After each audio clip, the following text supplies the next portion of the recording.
নমস্কাৰ প্ৰিয় দৰ্শক, প্ৰজ্ঞান ইউনিভাৰ্ছ চেনেলত আপোনালোকক সকলোকে স্বাগতম জনাইছোঁ।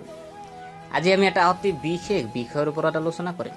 2026 চনৰ বাবে বৃষ ৰাশিৰ বাবে এটা বিশদ গভীৰ বাৰ্ষিক ৰাশিফল আমি লৈ আহিছোঁ।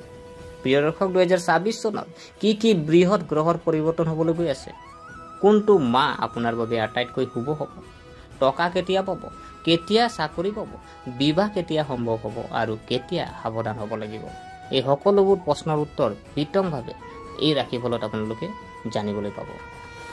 জ্যোতিষৰ গভীৰ নীতি, ঘৰৰ অৱস্থান, গ্ৰহৰ প্ৰভাৱ, জীৱনৰ ব্যৱহাৰিক অভিজ্ঞতা আদিৰ ওপৰত ভিত্তি কৰি সমগ্ৰ ভিডিঅ'খন আমি ভিডিঅ'টোত আপোনালোকে জানিব পাব। গতিকে পলম নকৰি আহক আমি ভিডিঅ'ৰ মাজলৈ সোমাই যাওঁ। প্ৰিয় দৰ্শক, 2026 চনত গ্ৰহসমূহৰ মাষ্টাৰ প্লেন শুক্ৰৰ শাসিত বৃষ ৰাশি পৃথিৱীৰ ৰাশি বুলি গণ্য কৰা হয়। এই ৰাশিৰ স্থানীয় জাতক জাতিকাসকলে স্থিৰতা, আৰাম, পৰিয়াল, বস্তুগত আৰাম আৰু ব্যৱহাৰিক সিদ্ধান্তক উচ্চ মূল্য দিয়ে। 2026 চনত গ্ৰহৰ অৱস্থানে আপোনাক নতুন সুযোগৰ বৰষুণ দিব, কিন্তু কিছু সাৱধানতাও দাবী কৰিব।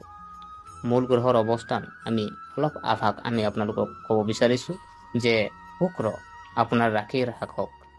ধনু ৰাশিত বছৰটো আৰম্ভ কৰা। বছৰটোৰ ভিতৰত গতিৰ কেইবাটাও পৰিৱৰ্তন আপোনাৰ আৰ্থিক অৱস্থা, সম্পৰ্ক, স্বাস্থ্য আৰু জীৱনশৈলীৰ ওপৰত ডাঙৰ প্ৰভাৱ পেলাব। ইয়াৰ পিছত আমি যদি চাওঁ, শনি গোটেই বছৰটো মীন ৰাশিত বাস কৰিব আৰু ইয়াৰ ফলত আপোনাৰ লাভৰ ঘৰ, আয়, ইচ্ছা আৰু কেৰিয়াৰৰ স্থিৰতা প্ৰভাৱ পৰিব। শনিৰ বাবে এই বছৰ দীৰ্ঘম্যাদী উল্লেখযোগ্য ফলাফল আপোনাক দিব।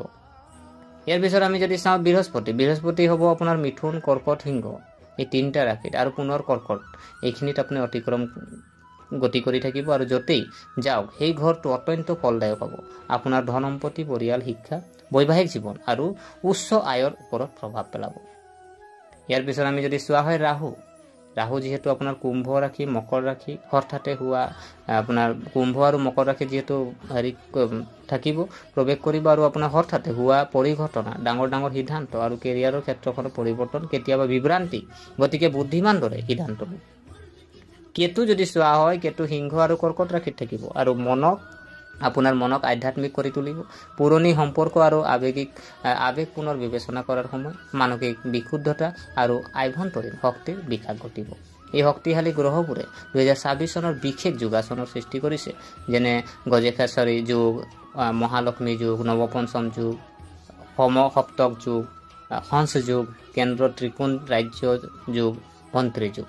এই ৰাজ্য যোগে জীৱনৰ বহু ক্ষেত্ৰত বৃষ ৰাশিৰ বাবে অসাধাৰণ অগ্ৰগতি আনিব পাৰে। এতিয়া আহক আৰু প্ৰতিটো অঞ্চলৰ বাবে বিশদ ফলাফল আমি জানিলোঁ। আৰ্থিক পৰিস্থিতি, আমি যিহেতু প্ৰত্যেকটা বিষয়ত আমি যেনেকৈ ধৰি লওক, প্ৰথমতে আমি জানিম যে আৰ্থিক পৰিস্থিতি 2026 চনৰ আপোনাৰ সম্পদ বছৰ আৰু 2026 চনত বৃষ ৰাশিৰ আৰ্থিক অৱস্থা অত্যন্ত শক্তিশালী হ'ব। এই বছৰ আপোনাৰ বাবে বৃহস্পতিৰ অৱস্থান অলৌকিক বুলি প্ৰমাণিত হ'ব পাৰে, যিহেতু মিথুন ৰাশিত বৃহস্পতি থাকিব আৰু ধনৰ ঘৰ শক্তিশালী কৰা। দ্বিতীয় স্থানত বৃহস্পতিৰ আগমন আয়ৰ উৎস বৃদ্ধি, সঞ্চয় বৃদ্ধি পাব। পৰিয়ালৰ পৰা আৰ্থিক সহায় সঞ্চয় কৰা অভ্যাস শক্তিশালী হ'ব। এই সময়ে আপোনালোকৰ বাবে নতুন সুযোগ কঢ়িয়াই আনিব, বিশেষকৈ যে লিখনি, বক্তৃতা, সংগীত, বিপণন, মিডিয়া, ছ'চিয়েল মিডিয়াৰ কাম। শুক্ৰৰ দিশ যদি আমি চাওঁ, ধন বৃদ্ধি।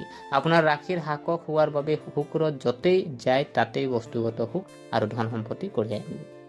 এই বছৰ এখন সুন্দৰ ঘৰ, এখন নতুন বাহন, দামী বস্তু, কাপোৰ কানি, গহনা, জীৱনশৈলীৰ উন্নতি, এই সকলোবোৰ আপোনাৰ জীৱনলৈ আহিব। খৰচ ক'ত হ'ব? এতিয়া আহক, খৰচ ক'ত হ'ব আপোনাৰ? কিছুমান বিশেষ সময়ছোৱাত, যেনে ধৰি লওক মাতৃৰ স্বাস্থ্যৰ ওপৰত, ঘৰ মেৰামতিৰ ওপৰত, বাহন ৰক্ষণাবেক্ষণৰ ওপৰত, শিশুৰ শিক্ষাৰ ওপৰত, ভ্ৰমণৰ ক্ষেত্ৰত, সেইখিনিত আপোনাৰ ব্যয় বেছি হ'ব, তাত খৰচ বৃদ্ধি পাব। কিন্তু এই খৰচবোৰ ইতিবাচক কাৰণত হ'ব পাৰে। অতি শুভ সময় যদি চোৱা হয়, 2026 চনৰ 2 জুনৰ পৰা 31 অক্টোবৰলৈকে এইটো এটা সোণালী যুগ, কাৰণ গুৰুৱে আপোনাৰ ভাগ্য শক্তিশালী কৰিব। এই সময়ছোৱাত আৰ্থিক লাভ, সম্পত্তি, ভূমি, বাহন, বৃহৎ বিনিয়োগ, ব্যৱসায়িক সম্প্ৰসাৰণ সকলো সম্ভৱ। বাণিজ্য আৰু ব্যৱসায় যিসকল আমাৰ ব্যৱসায়িক জাতক জাতিকা আছে তেখেতসকলৰ বাবে 2026 চনটো আশা কৰাতকৈ বহুত ডাঙৰ বুলি প্ৰমাণিত হ'ব পাৰে। আয়ৰ ঘৰৰ ওপৰত বৃহস্পতিৰ দিশ, নতুন চুক্তি, বৃহৎ প্ৰকল্প, পুৰণি ক্লায়েণ্টৰ উভতি অহা, আন্তঃৰাষ্ট্ৰীয় বাণিজ্যৰ সম্প্ৰসাৰণ, অনলাইন ব্যৱসায়ত অগ্ৰগতি, এইবাৰ সকলো যেন একত্ৰিত হ'ব। নতুন ব্যৱসায় আৰম্ভ কৰা। 2026 চনত যদি আপুনি ব্যৱসায় আৰম্ভ কৰে, যেনে ধৰি লওক কাপোৰ হওক, প্ৰসাধন সামগ্ৰী হওক, গাখীৰ আৰু দৈ, ৰিয়েল ইষ্টেট, হোটেল, ৰেষ্টুৰেণ্ট, শিক্ষা, পৰ্যটন, ই অত্যন্ত শুভ হ'ব। ৰাহু আৰু কেতুৱে সাৱধানতাৰ পৰামৰ্শ, যেনে ৰাহুৱে হঠাৎ লাভ আৰু হঠাৎ লোকচান দুয়োটাকে আনিব পাৰে। গতিকে যিকোনো নতুন বিনিয়োগত নিজৰ মন, অভিজ্ঞতা, কৌশল ব্যৱহাৰ কৰক। ব্যৱসায়ৰ বাবে শ্ৰেষ্ঠ সময় যদি চোৱা হয় 2026 চনৰ 2 জুনৰ পৰা 2026 চনৰ 31 অক্টোবৰলৈ ব্যৱসায়ৰ বাবে সোণালী সময় হ'ব। কেৰিয়াৰ আৰু শিক্ষা আমি যদি চাওঁ, কৰ্মস্থাপনত থকাসকলৰ বাবে 2026 চনটো কেৰিয়াৰত অবিৰত উন্নতিৰ বছৰ। শনিৰ প্ৰভাৱে কেৰিয়াৰ শক্তিশালী আৰু সুস্থিৰ কৰি তোলে। নতুন চাকৰিৰ সুযোগ, প্ৰমোচন, দৰমহা বৃদ্ধি, কৰ্মক্ষেত্ৰত সন্মান, গুৰুত্বপূৰ্ণ প্ৰকল্পত জয়ী হোৱাৰ সুযোগ। এই বছৰ সকলো সম্ভৱ। 5 ডিচেম্বৰলৈকে সাৱধান। ৰাহুৱে কেৰিয়াৰ হাউচত প্ৰভাৱ পেলাব। কাৰ্যালয়ৰ ৰাজনীতি, ভুল বুজাবুজি, বিবাদ, ভুল সিদ্ধান্ত হ'ব পাৰে। গতিকে শান্ত মনেৰে কাম কৰক। ছাত্ৰ ছাত্ৰীৰ বাবে উৎকৃষ্ট সময়। বৃহস্পতিয়ে উচ্চ শিক্ষা, বৃত্তি, প্ৰতিযোগিতামূলক পৰীক্ষা সফলতা কঢ়িয়াই আনিব। বিদেশত পঢ়া, গৱেষণা, বিজ্ঞান, আইন, পৰ্যটন, এইটো মেডিকেল, ডাঙৰ কৃতিত্ব সম্ভৱপৰ। প্ৰেম জীৱন আৰু বিবাহ যদি চাওঁ, 2026 চনটো আপোনাৰ কেনেকৈ যাব। প্ৰেমৰ সম্পৰ্ক এই বছৰ মিশ্ৰিত হ'ব। প্ৰেম জীৱন, সম্পৰ্কৰ উন্নতি, নতুন প্ৰেমৰ সম্পৰ্ক, পুৰণি সম্পৰ্কৰ উভতি অহা, সংগীৰ পৰা আৱেগিক সমৰ্থন আপুনি লাভ কৰিব। কিন্তু শনিয়ে কয়, সম্পৰ্কক সহজভাৱে ল'ব নালাগে। অপ্ৰয়োজনীয়ভাৱে কাকো আঘাত নিদিব। ভুল বুজাবুজিৰ পৰা আঁতৰি থাকক। বিয়াৰ সময় অতি শুভ সময় যদি চোৱা হয় 2026 চনৰ জানুৱাৰীৰ পৰা অক্টোবৰলৈ এই সময়ছোৱাত বিবাহ, ব্যস্ততা, নতুন সম্পৰ্ক, সন্তান জন্ম দিয়াৰ সম্ভাৱনা সকলো সম্ভৱ। স্বাস্থ্য 2026 আমি যদি চোৱা, স্বাস্থ্যৰ দিকটো আপোনাৰ যিহেতু বৃষ ৰাশিৰ বাবে কেনেকৈ থাকিব, এই বছৰ স্বাস্থ্যৰ ক্ষেত্ৰত স্বাভাৱিককৈ ভাল হ'ব। ইতিবাচক কথা, বৃহস্পতিয়ে আপোনাৰ শক্তি বৃদ্ধি কৰিব। ৰোগ প্ৰতিৰোধ ক্ষমতা শক্তিশালী হ'ব। নতুন বেমাৰ দেখা নাযায়। কি কথাত মনত ৰাখিব লাগিব। শনিয়ে ক্লান্তিৰ সৃষ্টি কৰিব। কেতিয়াবা টোপনিৰ ওপৰত প্ৰভাৱ পৰে। বুকু, হৃদযন্ত্ৰ বা ৰক্তচাপৰ সমস্যা থকাসকলে সাৱধান হ'ব লাগে।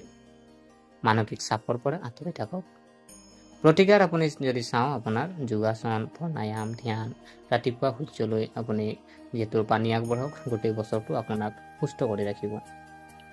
2026 চনত বৃষ ৰাশিৰ বিশেষ প্ৰতিকাৰ আমি কিছু আছে। এইখিনি হ'ল আপোনাৰ ধৰি লওক প্ৰতিদিনে পুৱা আপুনি সূৰ্যদেৱক পানী আগবঢ়াওক, চন্দ্ৰ পূজা কৰক। দেওবাৰ বা সোমবাৰে চন্দ্ৰদেৱক পানী আগবঢ়াওক। শিৱ পূজা কৰিব পাৰে, বিশেষকৈ ৰুদ্ৰ অভিষেক ফলদায়ক হ'ব।